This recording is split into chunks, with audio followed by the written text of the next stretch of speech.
Question है satellite is launched into a circular orbit of radius r around अर्थ।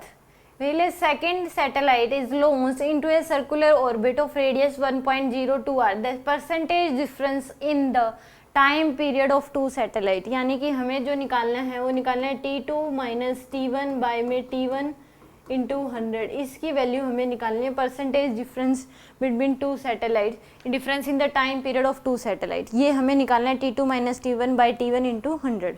तो यहाँ पे अगर फर्स्ट केस की बात करें तो T1 क्या प्लस थर्ड लोग लगेगा, T square is directly proportional to r cube होगा।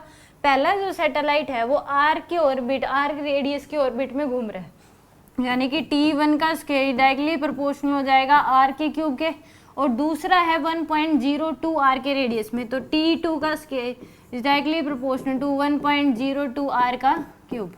तो यहाँ से हमारे पास जो T1 की वैल्यू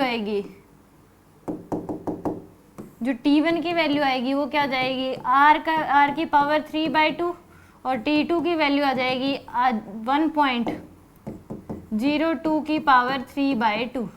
तो यहाँ पे हम निकाल लेते हैं T2 बाय में T1।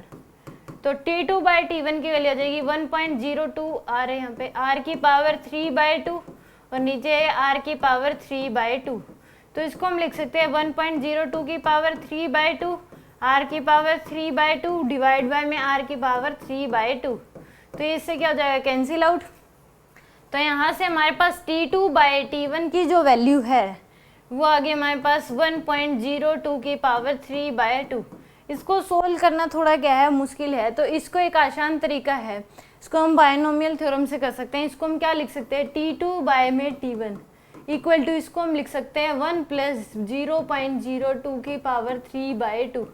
ऐसा हम लिख सकते हैं 1.02 को 1 प्लस 0.02 पावर 3/2 लिख सकते हैं। अब यहाँ पे जो लग जाएगा, हमें पता है 1 प्लस n, इसकी पावर अगर x हो और n यहाँ पे लेस देन 1 हो तो हम इसको लिख सकते हैं 1 प्लस में n, पावर आगे आ जाएगी xn के बराबर।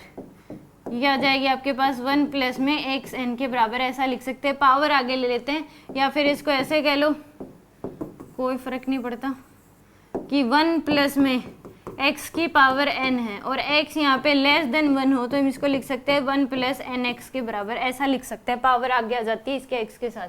तो यहाँ पे आ जाएगा T2 बाय में T1 इक्वल टू 1 प्लस, इसको पावर का आगे ले लो 0.02, यानी कि आ जाएगा 1 प्लस में 3/2 इंटू में 0.02 के बराबर। तो ये आ जाएगा 0.01, तो यानी कि T2 बाय में T1 इक्वल टू आएगा 1 प्लस 0.03। अब इस 1 को इधर ले आओ, T2 बाय में T1 माइनस 1 इक्वल टू क्या आ जाएगा 1 प्लस 0.03, सॉरी 1 तो इधर ले आए, 0.03 ये आ गया हमारे पास। अब यहाँ से यानी कि इसको हम लिख सकते हैं T2 माइनस T1 बाय में T1 इक्वल टू आ जाएगा 0.03। अब इसको भी 100 से मल्टीप्लाई कर दो, यहाँ पे 100 से मल्टीप्लाई कर दोगे तो ये क्या आ जाएगी आपके पास 3% के बराबर, यानी कि डेल्टा T बाय T कितने परसेंट में 100 की वैल्यू जो है वो कितनी आ गई, 3% के बराबर आ गई। तो यानी कि आंसर क्या आ जाएगा, बी ऑप्शन करेक्ट होगा।